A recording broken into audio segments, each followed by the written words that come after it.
प्रशांत सिंह नाम है मेरा और आज के इस वीडियो में मैं बात करने वाला हूं एक प्रसिद्ध जातक कथा के बारे में। इस जातक कथा का नाम है महाजनक जातक कथा। इस कथा की कहानी से आपको ये समझने में आसानी होगी कि ब्राह्मणिक ग्रंथों की पौराणिक कथाओं की उत्पत्ति कैसे और कहां से हुई है। इस कथा से आपको बहुत प्रेरणा भी मिलेगी जो वर्तमान समय के लिए बहुत जरूरी है और ये वीडियो आपको प्रेरणा देने के लिए बनाया गया है। तो आइए वीडियो की शुरुआत करते हैं।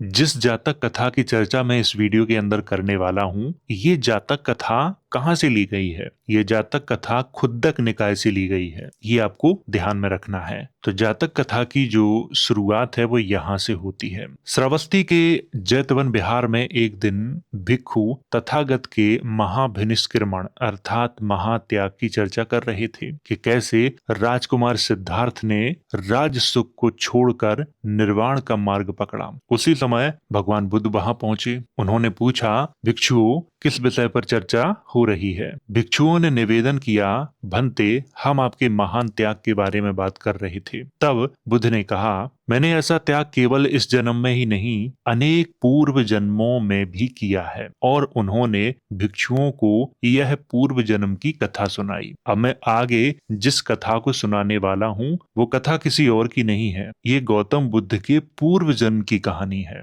और ये कोई इतिहास नहीं है, ये कथा है। आपको ये भी ध्यान रखना है। और कथाएं प्रेरणा देने के लिए कही जाती हैं और कथाओं में कुछ बातें अतिशयोक्ति भी होती हैं, तो आपको इनका भी ख्याल रखना चाहिए। तो कथा का जो प्रारंभ है वो यहाँ से होता है। बहुत पुराने समय में विदेह देश की राजधानी मिथिला में राजा जनक राज्य करते थे। उनके दो पुत्र थे। बड़े पुत्र का नाम अरिट जनक था और छोटे पुत्र का नाम पोल जनक था। राजा ने बड़े पुत्र को उपराजा अर्थात युवराज और छोटे पुत्र को सेनापति बना दिया। कुछ समय बाद राजा का देहांत हुआ। अरिट जनक जो था वो राजा बना। स्नेह से उसने क्या किया कि अपने छोटे भाई पोल जनक को युवराज नियुक्त कर दिया। एक दिन एक दास बार बार राजा के पास आकर कहने लगा, महाराज युवराज पोल जनक आपको मारकर स्वयं राज सिंहासन लेना चाहता है। पहले तो राजा ने ध्यान नहीं दिया, किंतु बार बार सुनकर उसके मन में संदेह हुआ।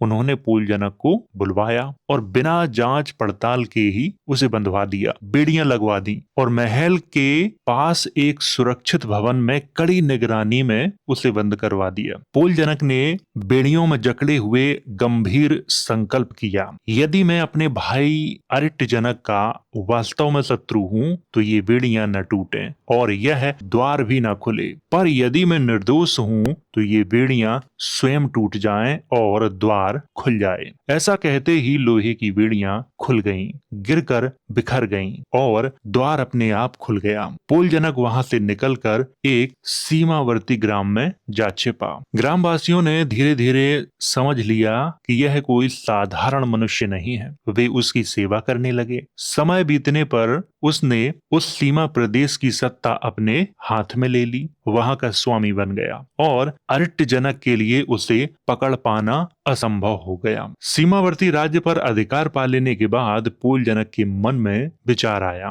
पहले मैं अपने भाई का शत्रु नहीं था, पर अब तो निश्चय ही हूँ। अब उसके पास बड़ी सेना, हाथी घोड़े, रथ और सेनानी थे। वह सब लेकर मिथिला पहुंचा और नगर के बाहर पड़ाव डाल दिया। नगरवासियों ने सुना राजकुमार पोल जनक आ गया है। बहुत से लोग हाथी घोड़े लेकर उसके पक्ष में जा मिले। आसपास के नगरों के लोग भी उससे जा मिले। अब उसकी शक्ति बहुत बढ़ गई। पोल जनक ने अपने भाई राजा अरिट जनक को संदेश भेजा, मैं पहले तुम्हारा शत्रु नहीं था, पर अब निश्चय ही हूँ। या तो राजछत्र मुझे सौंप दो, अन्यथा युद्ध करो। अरिट जनक युद्ध के लिए तैयार हो गया। युद्ध पर जाते समय उन्होंने अपनी गर्भवती रानी से कहा, देवी युद्ध में विजय पराजय का निश्चय नहीं। यदि मुझ पर कोई घातक विपत्ति आए तो अपने गर्भस्थ शिशु की अच्छी तरह रक्षा करना। ऐसा कहकर वे युद्ध भूमि के लिए निकल गए।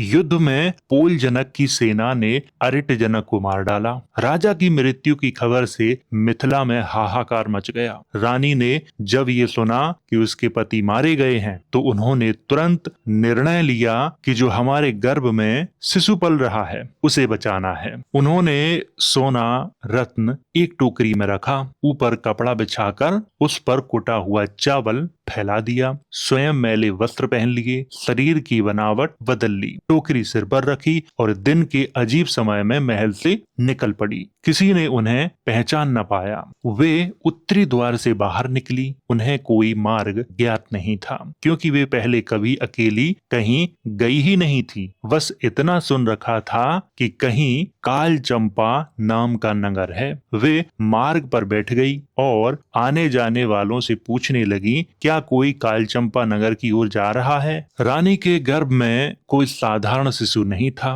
बल्कि एक महापुरुष बोधिसत्व का पुनर्जन्म था, जिसने पूर्व जन्मों में बहुत सी पारमिताएं पूरी की थी। उसके गर्भारोपण से ही देवलोक कांप उठा। शक अर्थात देवों के राजा इंद्र ने सोचा, यह क्या कारण है? दिव्य दृष्टि से देखा तो ज्ञात हुआ कि महान पुण्यवान प्राणी एक रानी के गर्भ में स्थित हुआ है, जो अपने प्राण बचाकर काल चंपा की ओर जाना चाहती है। शक ने एक सुंदर आवृत रथ बनाया, उसमें सैया सजाई और उस स्थान पर पहुंचा जहां रानी बैठी थी। स्वयं को साधारण वृद्ध सारथी जैसा बना लिया और आवाज लगाई, क्या कोई काल चंपा नगर जाना चाहता है? रानी ने कहा, मैं जाना चाहती हूँ पिता। शक ने कहा, अर्थात इंद्र ने कहा, देवी रथ पर चढ़ जाओ। रानी बोली, पिताजी मैं गर्भवती हूँ, भारी हूँ, रथ पर चढ़ नहीं सकती। मैं पैदल साथ साथ चलूंगी, आप बस इस टोकरी के लिए जगह दे दीजिए। इंद्र ने कहा, माता यह क्या कहती हो? इस रथ को मुझसे अधिक सुरक्षित कोई नहीं चला सकता। डरो मत, चढ़ो। उसने अपनी दैवीय शक्ति से धरती को इतना ऊंचा उठा दिया कि रथ की चौकी रानी के चरणों के पास आ गई। रानी आसानी से रथ में चढ़ गई, सैया पर लेट गई और समझ गई कि यह कोई साधारण मनुष्य नहीं, देवता है। रथ चलते ही वह गहरी नींद में सो गई। 30 योजन के बाद एक नदी आई। इंद्र ने उन्हें जगाया, माता स्नान करो और सैया के सिरहाने जो वस्त्र रखा है उसे पहन लो, रथ में भोजन रखा है उसे खा लो। उन्होंने वैसा ही किया और फिर से सो गई। संध्या के समय जब रथ काल चंपा के चंपा नगर के द्वार के पास पहुंचा, नगर की प्राचीरें, दीवारें और द्वार देखकर रानी ने पूछा, पिता यह कौन सा नगर है? इंद्र ने कहा, माता यह चंपा नगर है। रानी चौंक गई। हमारे नगर मिथिला से चंपा तक तो 60 योजन है। इंद्र बोले, हाँ माता, पर मैं सीधी राह जानता हूँ। फिर उसने उन्हें दक्षिणी द्वार पर उतार दिया और कहा, माता मेरा गांव आगे है, आप नगर में प्रवेश करिए। यह कहकर देवराज इंद्र अदृश्य हो गए और अपने लोक लौट गए। रानी नगर के सभा भवन में जाकर बैठ गई। उसी समय वहां एक आचार्य अपने 500 छात्रों सहित स्नान को जा रहा था। उसने सुंदर कुलीन सी दिखने वाली स्त्री को अकेली बैठे देखा। बोधिसत्व के तेज के कारण ही उसके मन में विचार हुआ, यह मेरी छोटी बहन जैसी है। वह भीतर आया और पूछा, बहन तुम कहाँ की हो? रानी ने कहा, मैं मिथिला के राजा अरिट जनक की मुख्य रानी हूँ। मेरे पति को उनके भाई पोल जनक ने मार दिया। मैं अपने गर्भ में पल रहे शिशु की रक्षा के लिए यहाँ चली आई हूँ। इस नगर में मेरा कोई संबंधी नहीं है। आचार्य ने कहा, चिंता मत करो, मैं उत्तरी दिशा के उच्च कुल का प्रसिद्ध आचार्य हूँ। मैं तुम्हें अपनी बहन मानकर रखूंगा। तुम मेरे चरण पकड़ो और रो, मैं भी रोऊंगा ताकि सबको विश्वास हो जाए। रानी ने वैसा ही किया। शिष्य दौड़कर आए तो आचार्य ने कहा, ये मेरी छोटी बहन है। जब इसका जन्म हुआ तब मैं घर पर नहीं था। शिष्यों ने भी मान लिया कि यह उनकी बहन है। आचार्य ने एक सुंदर रथ मंगवाकर रानी को अपने घर भेज दिया और अपनी पत्नी को संदेश दिलवाया, यह मेरी बहन है, इसका अच्छी तरह ध्यान रखना। आचार्य की पत्नी ने रानी को गर्म जल से स्नान कराया, आरामदायक सैया दी और सेवा में कोई कमी नहीं रखी। समय आने पर रानी ने एक पुत्र को जन्म दिया। रानी के भाई अर्थात आचार्य का जो नाम था, उसी के नाम पर बालक का नाम रखा गया राजकुमार महाजनक। राजकुमार बड़ा होने लगा। जब वह अन्य बालकों के साथ खेलने जाता तो वे अपने राजवंशीय कुल पर गर्व कर उसे चिढ़ाते। अरे देखो विधवा का बेटा। महाजनक बलवान और साहसी था। वह उन्हें कठोरता से पीट देता। वे रोते रोते घर लौटते और जब पूछा जाता कि किसने मारा तो कहते विधवा के बेटे ने। महाजनक ने सोचा ये लोग मुझे बार बार विधवा का बेटा कहते हैं, मैं माता से पूछूंगा कि मैं वास्तव में किसका पुत्र हूँ। उसने माँ से पूछा, माता मेरे पिता कौन हैं? भय और लज्जा के कारण माता ने झूठ कहा, बेटा यही आचार्य तुम्हारे पिता हैं। फिर एक दिन जब बालकों ने उसे फिर से विधवा का बेटा कहा तो उसने कहा, आचार्य मेरे पिता हैं। वे बालक बोले, भला आचार्य तुम्हारे पिता कैसे हो सकते हैं? अब महाजनक को संदेह हुआ, माता सही बात नहीं बता रही, वह अपने मान सम्मान के कारण सच छिपा रही है, मैं इसे सत्य कहने पर बाध्य करूंगा। एक दिन जब वह माँ का दूध पी रहा था, उसने माँ के स्तन पर जोर से काट लिया और कहा, यदि मुझे नहीं बताओगी कि मेरे सच्चे पिता कौन हैं, तो मैं तुम्हारा स्तन काट डालूंगा। माता उसे और धोखा न दे सकी। उसने रोते हुए सच बताया,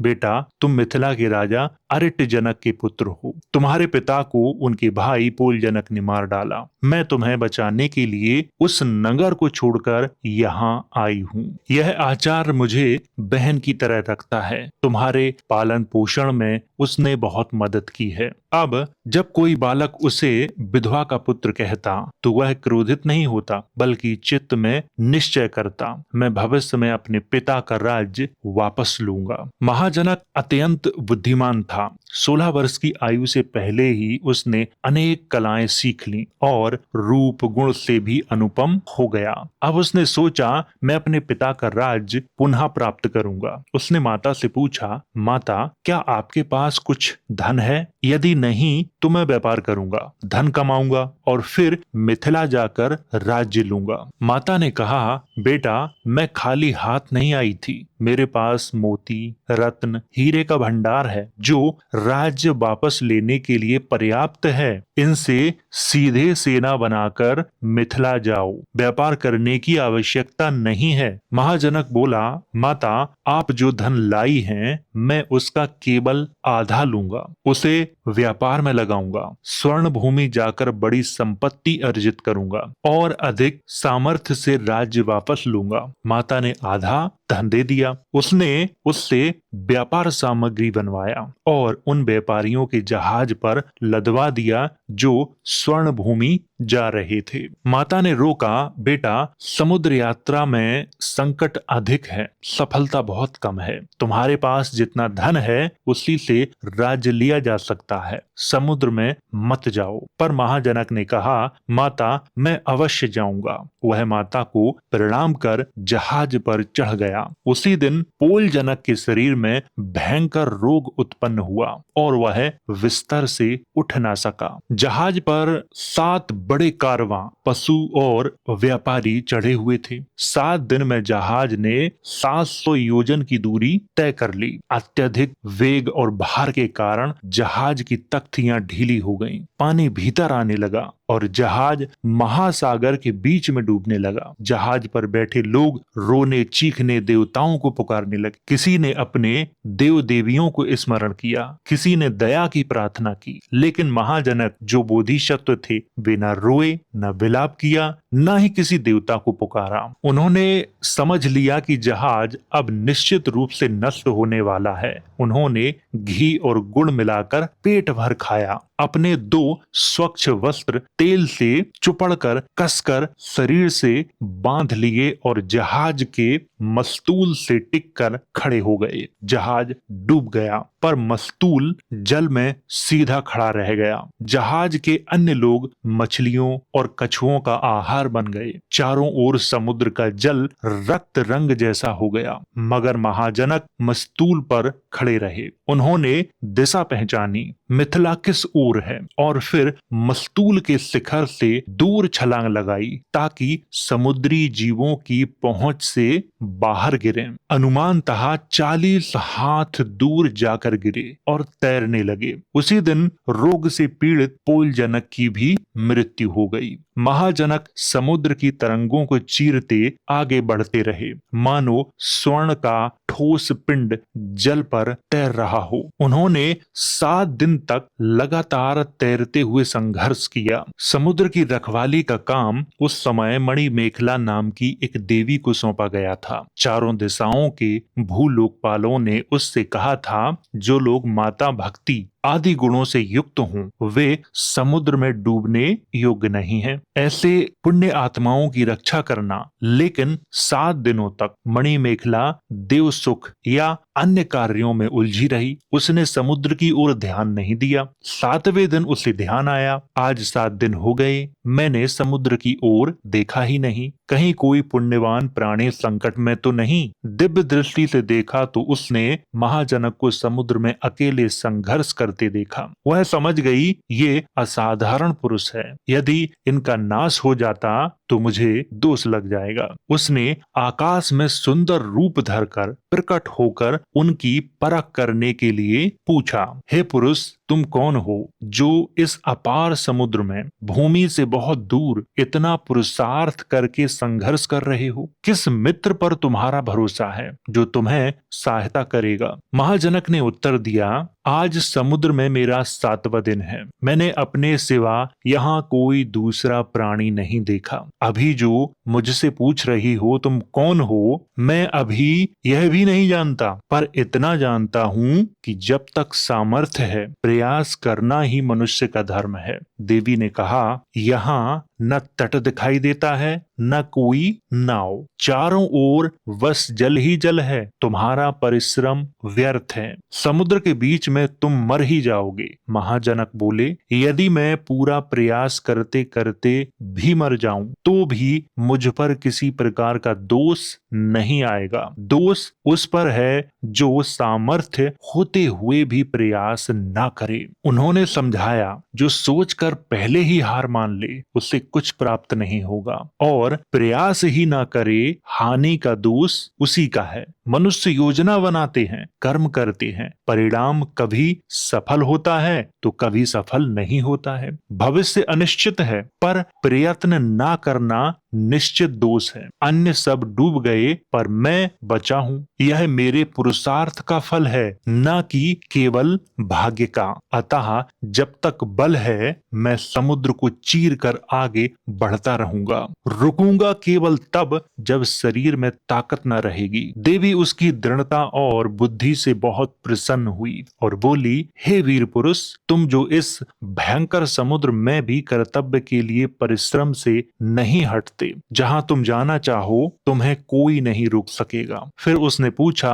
तुम्हें कहाँ जाना है? महाजनक ने कहा, मिथिला नगर। देवी ने उसे माल्यार्पण की भांति अपने दोनों हाथों में थाम कर वक्ष पर लिटा लिया, जैसे माँ बच्चा उठाती है। वह आकाश में उड़ चली। महाजनक 7वें दिन की थकान से सो गए। शरीर पर खारे पानी की नमी और देव स्पर्श से आनंदित होकर देवी ने उन्हें सीधे मिथिला के राजकीय आम्रवन में पहुंचाकर एक अभिषेक शिला पर दाएं करवट लिटा दिया और वन देवताओं को रक्षा का भार सौंपकर अपने लोक लौट गई। इधर क्या हुआ, मिथिला का जो राजा था पोलजनक, वो मर चुका था। उसका कोई पुत्र नहीं था, केवल एक पुत्री थी और उस पुत्री का नाम था शिवली, जो बुद्धिमती और ज्ञानी थी। मृत्यु शैया पर मंत्रियों से पोलजनक ने पूछा, राजन, आपके बाद हम राज्य किसे दें? राजा ने कहा, उसे जो मेरी पुत्री शिवली को संतुष्ट कर सके,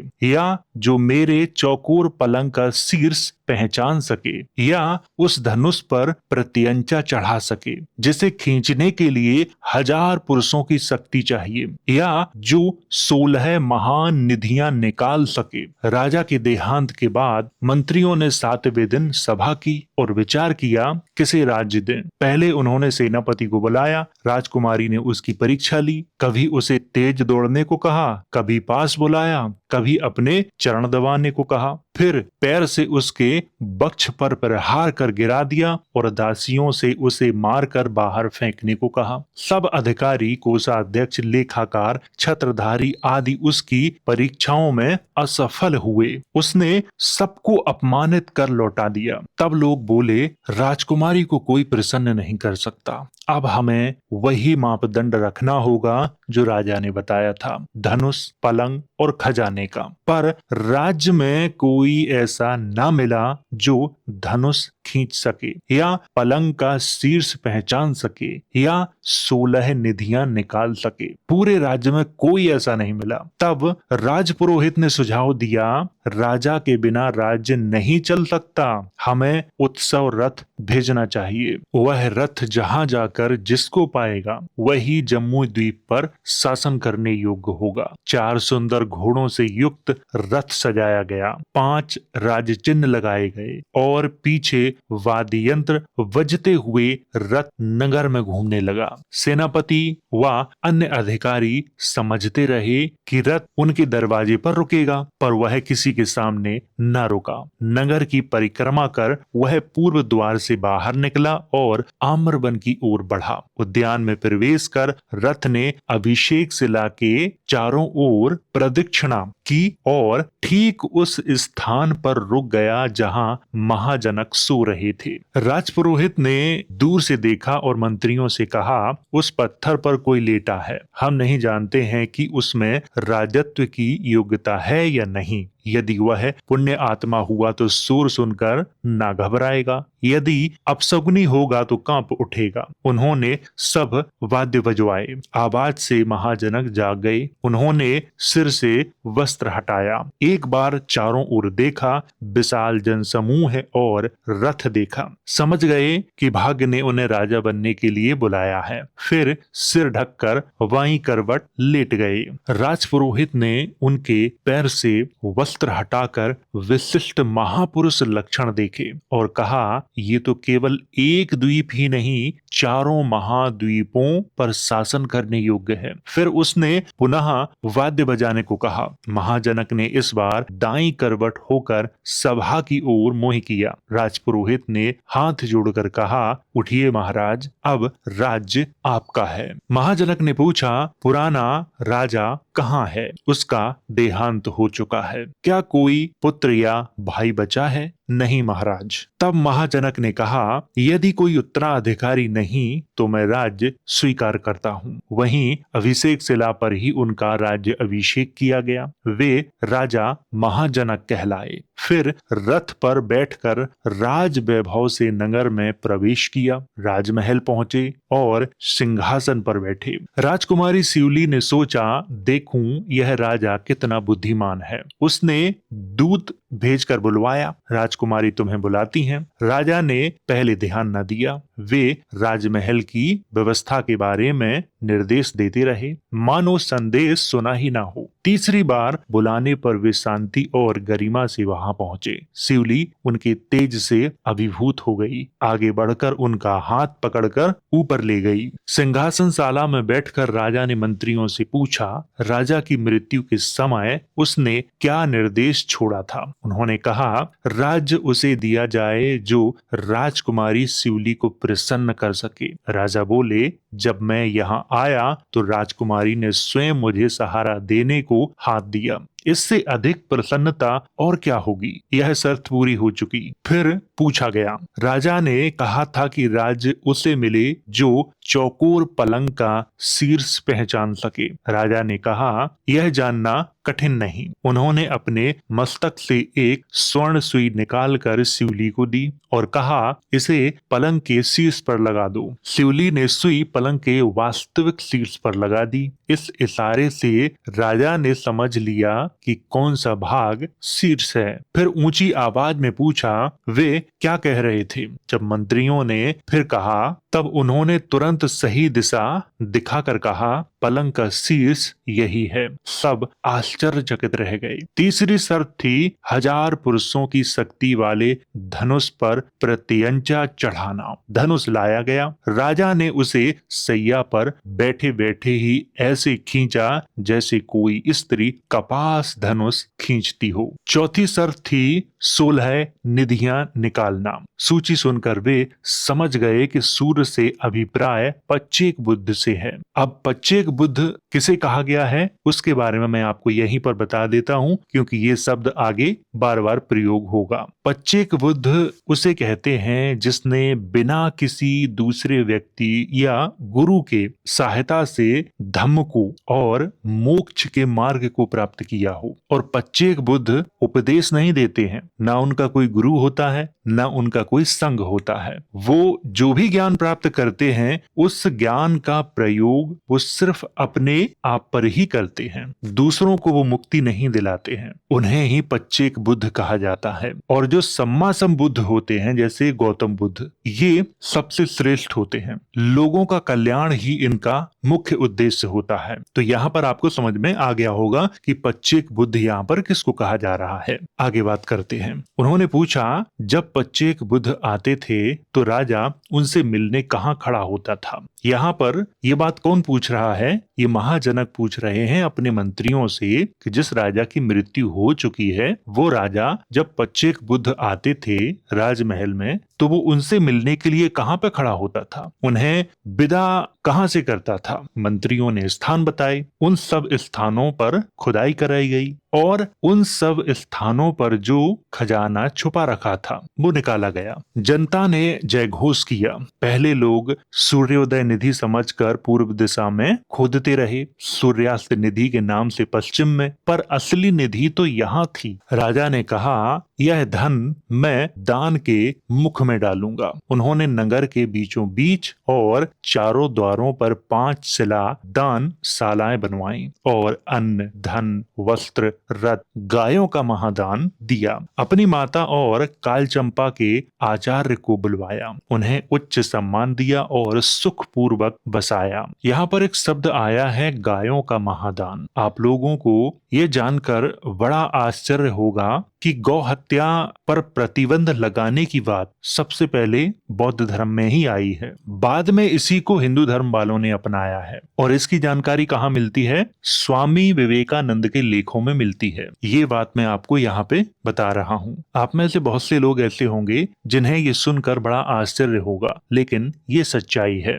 राज्य के आरंभिक दिनों में राजा महाजनक पूरे विदेह देश पर न्यायपूर्वक शासन करने लगे। उनकी बुद्धिमत्ता और उपाय कुशलता की ख्याति दूर दूर तक फैल गई। लोग उपहार लेकर उन्हें देखने आते। नगर उत्सव से भर जाता। प्रासाद सुगंध मालाओं और दीपों से सुसज्जित रहते। एक दिन श्वेत छत्र के नीचे बैठे हुए जब वे इस अपार वैभव को देख रहे थे, नर्तकियां, वाद्ययंत्र, राजपुरोहित सभा, मंत्री परिषद, धन संपदा, जय घोष, तो अचानक उन्हें उस महासागर की स्मृति आई जहां वे 7 दिनों तक अकेले तैरते रहे थे। उन्होंने मन में सोचा, यदि उस दिन मैं समुद्र में साहस और पराक्रम न करता तो क्या आज यह राज्य वैभव, यह राज्य सिंहासन मुझे मिल पाता। वास्तव में परिश्रम और धैर्य ही मनुष्य के सबसे बड़े मित्र हैं। फिर उन्होंने लोगों को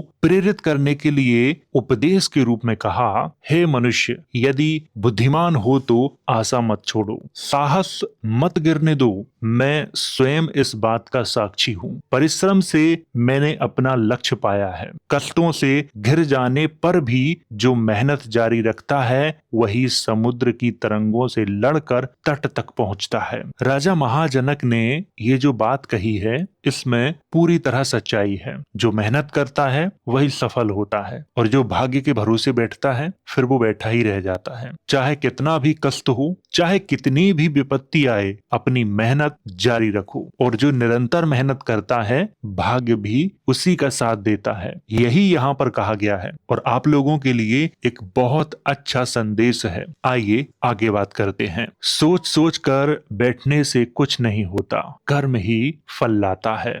राजा ने आगे भी 10 राजधर्मों को निभाते हुए न्याय, दया, दान, शील से राज्य चलाया और 25 बुद्धों की सेवा करता रहा। समय बीतने पर रानी शिवली ने एक पुत्र को जन्म दिया, राजकुमार दीघाबू, जिसमें सभी शुभ लक्षण थे। वह बड़ा हुआ तो महाजनक ने उसे उपराजा बना दिया। एक दिन माली अनेक प्रकार के फूल फल लेकर आया। राजा ने उसे सम्मान दिया और कहा, उपवन को खूब सजा दो, मैं उसे देखने आऊंगा। उद्यान सजाया गया। राजा हाथी पर सवार होकर निकले। उद्यान द्वार के पास दो हरे भरे आम के वृक्ष थे। एक पर कोई फल नहीं था और दूसरा जो वृक्ष था वह मधुर फलों से लदा हुआ था। किसी ने अब तक उस पर हाथ नहीं लगाया था। राजा ने वहीं बैठे बैठे एक आम तोड़कर चखा। स्वाद दिव्य लगा। उन्होंने सोचा, लौटते समय मैं बहुत से फल खाऊंगा। लेकिन जैसे ही लोगों को पता चला कि राजा ने इस वृक्ष का फल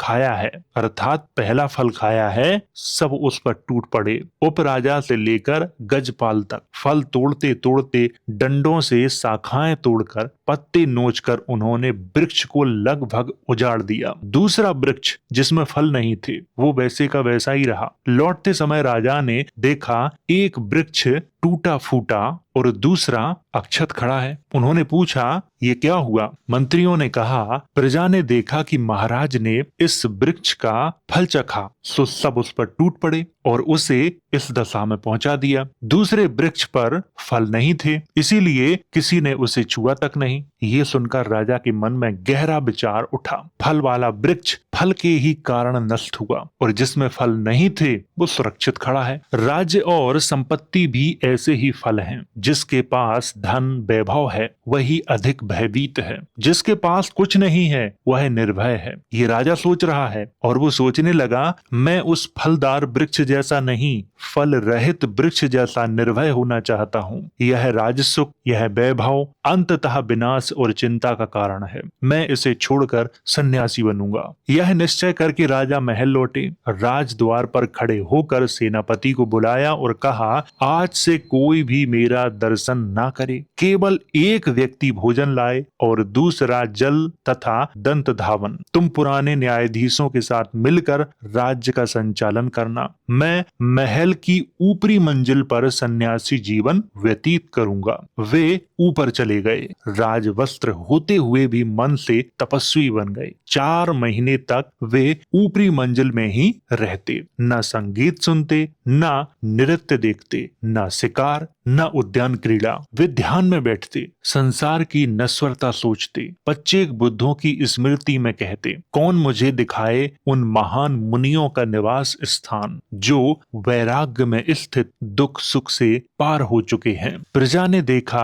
कि राजा अब पहले जैसे नहीं रहे। वे कहते, हमारा राजा अब वाद्य और नृत्य से प्रसन्न नहीं होता, ना हंस उद्यान, ना हिरण वन में आनंद लेता। वह मौन बैठा रहता है, मानो राज्य कार्य से उसे कोई संबंध ही ना हो। राजा की विरक्ति बढ़ती गई। एक दिन उन्होंने ध्यान में पूरी मिथिला, तीनों लोक और अपने महान राज वैभव को जलते हुए जैसा देखा। जब वैराग्य परिपक्व हो गया तो राजा ने गुप्त रूप से आदेश दिया कि बाजार से कासाय चीवर और मिट्टी का भिक्षा पात्र ला दिया जाए। उन्होंने नाई बुलवाया, केस और दाढ़ी कटवाई, पीत वस्त्र शरीर पर धारण किए, भिक्षा पात्र कंधे पर लिया और छत पर पच्चेक बुद्ध जैसी विजयी विहार अर्थात आगे पीछे टहलना करने लगे। अगले दिन प्रातः काल वे उतरने लगे। रानी शिवली ने 700 रानियों से कहा, 4 महीने से हमने राजा को नहीं देखा, आज वे उतरेंगे। तुम सब अपनी अपनी शोभा से उन्हें रोकने की कोशिश करो। सब अलंकृत होकर द्वार पर खड़ी हो गईं, पर जब उन्हें पीत वस्त्रधारी मुंडित महाजनक दिखाई दिए तो उन्हें लगा यह तो कोई पच्चेक बुद्ध हैं जो हमारे राजा को धर्म सिखाने आए हैं। वे उन्हें प्रणाम करके एक ओर हट गईं। रानी भीतर गई तो देखा सैया पर राजा के कटे हुए मधुमक्खी रंग के केस, आभूषण और राजवस्त्र पड़े हैं। वह बिलाप कर उठी, यह तो हमारे स्वामी ही थे, अब सन्यासी बन गए। सब रानियां खुले केस, आंसू, बिलाप के साथ उनके पीछे दौड़ी। पूरा नगर उनके साथ हो लिया। राजा ने पीछे मुड़कर भी नहीं देखा। वे उत्तर दिशा की ओर हिमालय की दिशा में चल पड़े। रानी ने सेनापति को आदेश दिया, जहां जहां राजा जाएं वहां पुराने खंडरों के पास आग लगा दो, धुआं करो, ताकि लगे कि नगर जल रहा है। फिर वह राजा के पास पहुंची और बोली,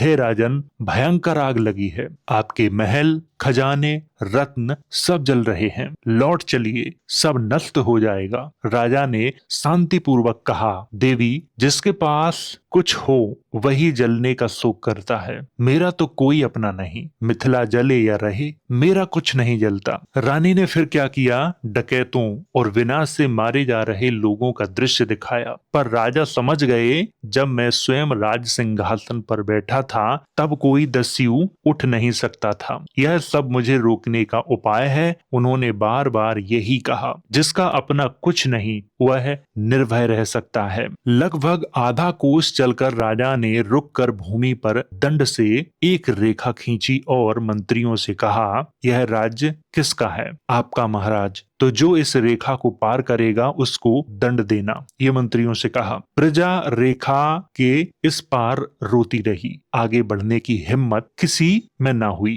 पर रानी प्रेम और शोक से पागल सी हो गई। उसने बख्श पीटा, रोती हुई रेखा लांग गई। लोग चिल्लाए, रेखा रक्षक हार गए। रानी ने रेखा पार कर ली और सब उसके पीछे चल पड़े। राजा हिमालय की ओर बढ़ते रहे, लोग पीछे पीछे। वे उन्हें रोक नहीं पा रहे थे। उधर हिमालय की स्वर्ण गुहा में नारद बुद्ध तपस्या कर रहे थे। दिव्य दृष्टि से उन्होंने देखा कि महाजनक महान वैराग्य के साथ घर छोड़ रहे हैं, पर पीछे प्रजा और रानी लगी हुई है। उन्होंने सोचा, यदि इन्हें उचित उपदेश ना मिला तो ये मोह में फंस सकते हैं। वे आकाश मार्ग से उतरकर उनके आगे प्रकट हुए और पूछा, यह कोलाहल कैसा? यह भीड़ क्यों पीछे आ रही है? महाजनक ने कहा, मैंने संसार रेखा पार कर दी है, यही छोड़कर जाने का कोलाहल है। नारद बुद्ध ने समझाया, यह मत समझो कि तुम पूरी तरह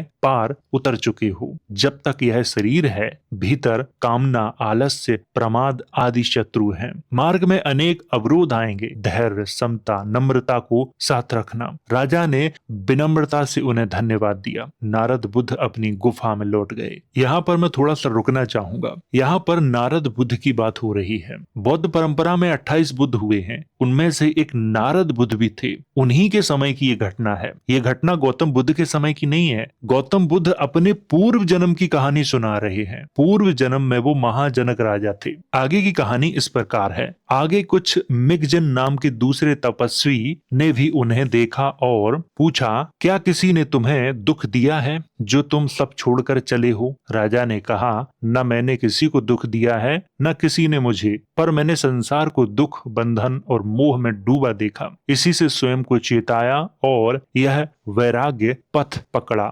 महाजनक हिमालय के भीतर गए। 7 दिन के भीतर उन्होंने ध्यान साधना और पंच अभिज्ञाएं सिद्ध कर ली और फिर मानव लोक में वापस न लौटे, वहीं से उच्च लोकों में चले गए। रानी शिवली ने जहां जहां महाजनक के साथ कोई विशेष प्रसंग हुआ था, उन सभी स्थानों पर स्तूप बनवाया, फूलों से पूजा की और फिर सेना सहित मिथिला लौटी। आम्रवन में उसने अपने पुत्र दीघाबू का राज्य अभिषेक कराया, उसे राज्य सौंपा। स्वयं उसने राज सुख छोड़कर उसी उद्यान में सन्यासी जीवन धारण किया। ध्यान साधना करती रही और अंत में उच्च लोक में जन्म प्राप्त हुआ, अर्थात उसी लोक में उसे जन्म मिला जिस लोक में वो राजा थे, अर्थात महाजनक थे। इतनी कथा सुनाकर भगवान ने भिक्षुओं से कहा, भिक्षुओं देखो, इतने बड़े वैराग्य और महात्याग का अभ्यास मैंने केवल इस जन्म में ही नहीं,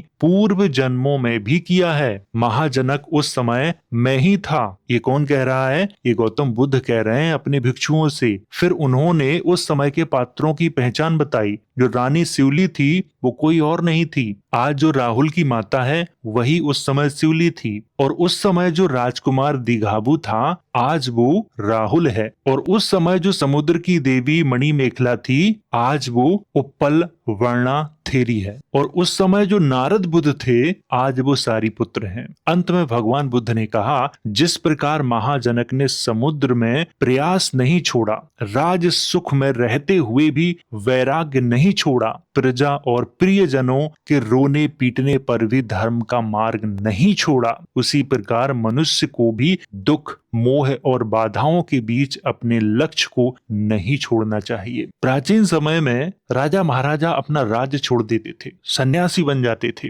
और आजकल उसका उल्टा हो रहा है। सन्यासी लोग अपना सन्यास छोड़ देते हैं राज्य को प्राप्त करने के लिए, धन कमाने के लिए, नेता बनने के लिए। आज उल्टा हो रहा है। तो ये थी कहानी राजा महाजनक की, जो मिथिला के राजा थे। तो आप लोगों को ये कहानी समझ में आई होगी। जातक कथाओं में बहुत सी कथाएं ऐसी हैं जिन्हें सुनकर आपको बड़ा आश्चर्य होगा। श्री राम की मूल कथा जातक कथाओं में मिलती है, श्री कृष्ण की मूल कथा जातक कथाओं में मिलती है। तो जो मूल कथाएं हैं बहुत से देवी देवताओं की, वो जातक कथाओं में मिलती हैं। और जातक कथाओं की रचना रामायण से पहले हुई है, रामायण बाद में लिखी गई है, महाभारत बाद में लिखी गई है, इसीलिए इनकी मूल कहानियां जातक कथाओं में ही मिलती हैं। आप में से बहुत से लोग ऐसे हैं जिनके अनुसार रामायण और महाभारत आज से करोड़ों लाखों वर्ष पहले लिखी गई है, पर यह सत्य नहीं है। इन सभी ग्रंथों की रचना गुप्त काल के बाद की है, उससे पहले की नहीं है। तो हमें इस तथ्य को भी ध्यान में रखना पड़ेगा। और अगर आपका कोई प्रश्न है तो कमेंट के माध्यम से आप मुझसे पूछ सकते हैं, वीडियो के माध्यम से मैं उसका उत्तर देने का प्रयास करूंगा। तो वीडियो अगर अच्छा लगा हो तो इसे लाइक करें, शेयर करें।